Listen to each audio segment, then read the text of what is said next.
Okay, starting your business at all is a huge leap, and I'm so proud of you. If nobody has told you, I'm so proud of you. I hope you've told yourself that you are proud of you because you've taken a big step. It is a big deal, and don't let anybody tell you it's not. So you've probably registered that business, you've opened that Instagram page, you're creating content in it, you're starting to find your way, and that is huge leaps and bounds. I'm so proud of you. Well done. Now you're here because this training is supposed to teach you how to go from newbie to niche authority. Now here's why you need to watch this training till the end.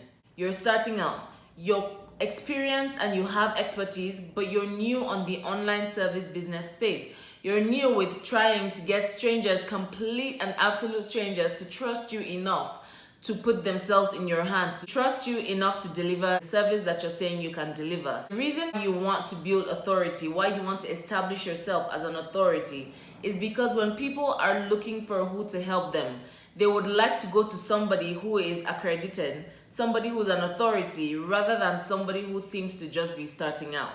The fact that you're starting out doesn't mean you have to wait years and years to become an authority. Yes, some things take time, but then there are actionable strategies that you can use to establish yourself, to position yourself as an authority in your niche, which is why the very first thing that I talk to all my clients about is niching down. You cannot be an authority over everything. You cannot say my niche is women, because women have so many pain points and so many issues according to their different segments that you cannot be an authority over all of them. And while starting your business was the goal, at some point you're over that level now. You've conquered that obstacle now. Now you've started the business. Your next level is going to require of you something deeper. Your next step is to establish yourself as an authority in your niche. What is that one thing that you can fix for that one person? You're an authority on that. So it's time to take strategic moves to make your future clients see that you actually can do this for them. Now, this masterclass is my entire journey from beginner to establishing myself as a voice in my niche. With what I teach you here, you're going to take your new business into a space where you're seen as somebody who can actually fix the problem that you say you can fix. Clients have to trust you with their problem for them to come to you. That is why sometimes we create content upon content, and we're putting out good content and we're showing up and we're doing everything that the experts say you should do, but no client is coming to you because they don't perceive you as authority enough to solve their problem. So you're sort of like in the friend zone. You're the friend they can talk to, you're sharing tips and tricks and how-tos and all of that, but you're not the one they'll come to you with the money. You're not the one they'll come to for the transformation. If your ideal client lands on your page, will they know, number one, that you're here to solve their problem? Number two, that you know their problem well enough to solve it? Number three, that you're qualified to solve that problem? And number four, which is equally as important as the previous three, that you are somebody that they can connect with, that they can relate to. So number one covers your commitment. They're asking, are you here? Are you consistent? Will I find you here when I have this problem? Will I find you here when I'm ready to solve this problem? Are you showing up, or are you coming today and you're missing for the next 2 weeks? Inconsistency is what will break your business. When you're inconsistent, you're essentially passing a message. You're saying, I'm not reliable. You're saying, I won't always be here. You're saying, you can't trust me to always be here for you. And that is not the message you want to pass if you're trying to build authority. Now, authority says, I'm here to solve your problem when you're ready to solve that problem. I'm here constantly and consistently finding new ways to solve your problem. I'm constantly and consistently finding new ways to make sure you don't have the problem. I'm constantly and consistently here should you need anything as regards this issue. Now, number two covers your knowledge. Do you know the problem well enough to solve it? Now, contrary to what most people believe, using industry jargon and the big words and trying to sound professional and all of that, that's not what gets the client. The client comes when they see that you completely understand this concept so much that you can simplify it for me. So being an expert is not so much talking about the big words, talking with the big words, as much as simplifying the big words for your audience. So are you able to take the problem and the solution and put it in a way that the ideal client understands? That is how you show your expertise.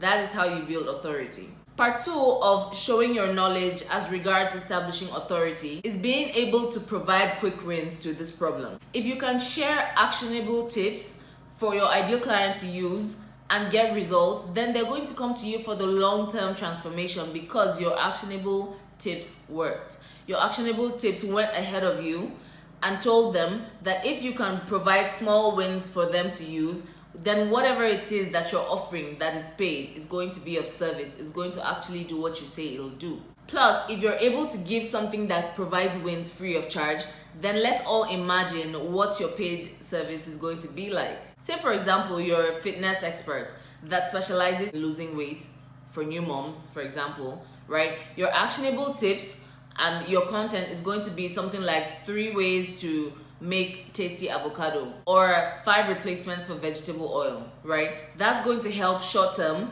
but long term, if I'm trying to really lose weight in a short period of time, you're going to want to enter my 8-week transformational program that makes you lose this amount of weight. So, actionable wins, long-term transformation. When you create content and you share actionable tips, that's going to let people know that what you have in store for them with your paid program, with your paid service, with your coaching, with whatever it is that you're offering must be transformational. The third question covers your qualification. Are you qualified to fix this problem for me? Now, contrary to public opinion, qualification does not necessarily mean certificate. Some people get qualified because of their certificates, but that's not the only way to be qualified to solve a problem. If you're running a service-based business, that service you're offering, you might have learned it in a school, you might have picked it up through experience, it might have been something that you conquered on your own, and all these things make you qualified to help somebody with it. If you have crossed a hurdle, it means you can walk somebody through crossing that hurdle. You've seen what works. So what qualifies you to solve a problem for somebody? Could be your certificate, you learned how to solve it in school. It could be your experience, you've gone through it before. It could be your expertise, you've done it for so many people, you've helped so many people solve that problem, and now you're ready to do it for somebody else. Looking at it from that point of view changes it all, doesn't it?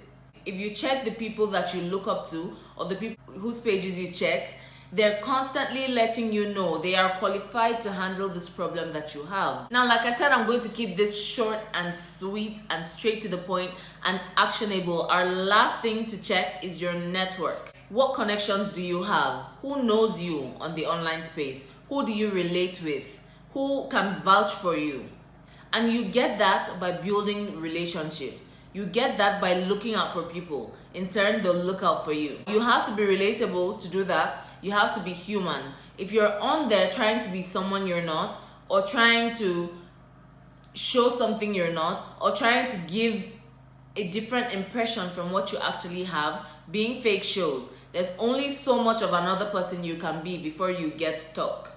So when you're real on Instagram and you're rooting for your peers, you're showing up in your community, in your niche community, you're getting seen, you're getting known, and you're genuinely reaching out to make connections, it'll happen naturally. Take care not to be a user. Take care not to be the person that's clearly just making these moves because they're trying to get ahead in their business. There are actually people, amazing people online who are doing the same thing you're doing, or they have the same target audience as that you can work with. Now, when you collaborate, that shows a number of things.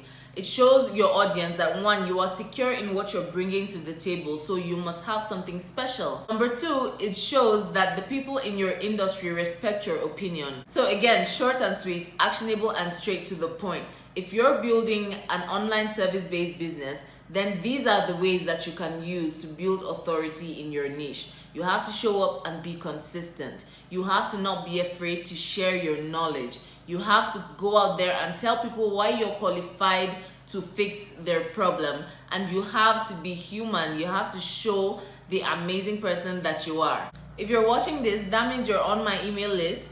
That means in a few days, you're going to get an email from me sharing more ways that you can build your service-based business. Watch out for that email. All my love. I wish you all the best on your journey, and I'll see you in that email. Bye.